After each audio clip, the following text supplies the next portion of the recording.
মালিক ইবনে দিনার বলেন, আরে বাবা ওই যে টাকাটা হয়ে যায়, ওই বাসনাটা আল্লাহ আমার জন্য তৈরি করে রেখেছেন। মালিক ইবনে দিনার রাহমাতুল্লাহি আলাইহি বলেন, আরে বাবা ওই যে একটা বাসনা দেখা এই বাসনাটা তুই নসবি এমনি খাদিমকে প্রশ্ন করলেন শব্দের মাধ্যমে, তখন বলল ওই বাসনাটা মালিক ইবনে দিনার বলেন, রে বাবা ওই বাসনাটা হলো একজন কামানের বাসনা, ওই বাসনাটা হলো একজন কামানের বাসনা যে কিনা তোমার বানাইত। এ বাবা এত সুন্দর কামার চাইতে মহান আল্লাহ তার জন্য একটা বাসনা তৈরি করে গেছেন।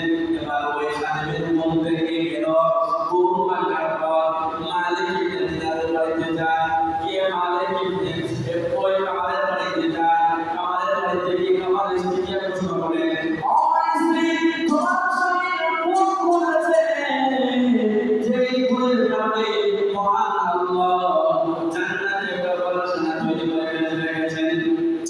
ওই কামারের স্ত্রীর সাথে সাক্ষাৎ করার আগে তার ছেলেদের সাথে সাক্ষাৎ করছে, ছেলেদেরকে ডাকতে বলেছে না তোমাদের বাবার কোন গুণ আছে যেই গুণের কারণে মালিক ইবনে দিনারের মতো মালিক ইবনে দিনার রাহমাতুল্লাহি আলাইহি তার চাইতে আরো ভালো বাসনা এবং সুন্দর বাসনা তোমার বাবা দান করেছেন। এমনি ছেলেরা ডাকতে বলে, ও কৃষ্ণ আমরা জানি না আমাদের বাবার কি এমন আছে, আপনি আমাদেরকে জিজ্ঞাসা না করে আমার মাকে জিজ্ঞাসা করুন। এবার বাবা ওই মালিক ইবনে দিনার রাহমাতুল্লাহি আলাইহির সাথে যখন যায় স্ত্রীকে জিজ্ঞাসা করে, ও স্ত্রী তোমার স্বামীর কোন গুণ ছিল যে গুণের কারণে আমার পীর মালিক ইবনে দিনারের চাইতে আল্লাহ বড় বাসনা দান করেছেন। এমনি স্ত্রীরা বলে, ও আল্লাহর ওলি আমার স্বামীর কোনো গুণ নাই, তবে আমি একটা গুণ জানি, আমার স্বামী সারাদিন না বানায় কোরআন বানায় কাছে বানায় যখন আকাশের গর্ভে শুদ্ধ আকাশে পৌঁছে আল্লাহু আকবার গায়ে শুদ্ধ যখন আকাশের গর্ভে পৌঁছে তখন আমার স্বামী কাজ বাদ দিয়ে দেয়। কারণ ইমানদারের জন্য আল্লাহ সূরা আল-আন'আম বলে, ইয়া আইয়ুহাল্লাযীনা আমানু ইযা নুদিয়া লিস-সালাতি মিন ইয়াউমিল জুমআতি ফাসআউ ইলা যিকরিল্লাহ। এই ইমানদারগণ তোমাদের গাড়ি যখন জুমার আযানের তরফে পৌঁছে যাবে, ফাসআউ ইলা যিকরিল্লাহ তোমরা আল্লাহ জিকিরের দিকে ধাবিত হও, ওয়া যারুল বাই'a ব্যবসা বেচাকে ছেড়ে দাও। আমার স্বামী গাড়ি যখন আযানের তরফে পৌঁছে আমার স্বামী কাজ বাদ দিয়ে দেয়, মনে করেন যখন আমার স্বামী হাত দিয়ে গাল বাড়ানোর ইচ্ছা করে আল্লাহু আকবারের ধ্বনি যখন আমার স্বামী গাড়ি পৌঁছে তখন আমার স্বামী কাজ বাদ দিয়ে তাড়াতাড়ি নামাজে চলে যায়।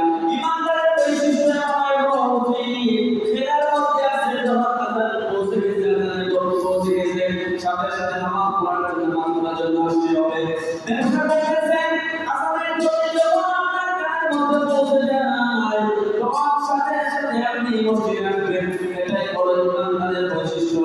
আর মুয়াজ্জিন যখন আযান দেয় হাইয়া আলাস সালাত কল্যাণের দিকে আসো, হাইয়া আলাল ফালাহ কল্যাণের দিকে আসো, মুয়াজ্জিন কল্যাণের দিকে ডাকতেছে আর আপনি আযান শোনার পর আপনার কাজ বড় হয়ে গেছে, এটা মুমিনের বৈশিষ্ট্য হবে পারে না।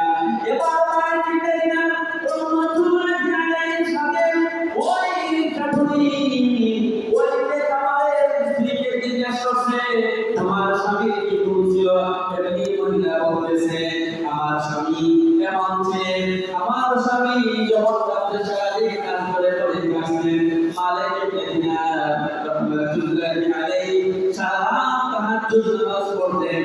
আর আমার স্বামী সারাদিন কাজ করার পর শরীরে ব্যথা হয়ে যায়, নামাজ পড়তে পারতেন না, তিনি আফসোস করতেন, ও আল্লাহ মালিক ইবনে দিনার তাহাজ্জুদ নামাজ পড়তেছেন, আমি পড়তে পারতেছি না।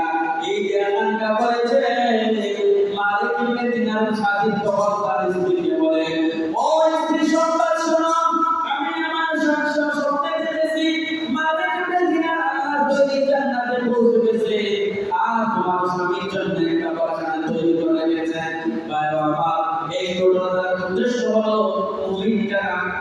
ইমানদার যারা প্রকৃত ইমানদার তাদের কাছে যখন আযানের ধ্বনি পৌঁছে যায় ওই ব্যক্তি কখনো কাজের মধ্যে লিপ্ত থাকতে পারে না।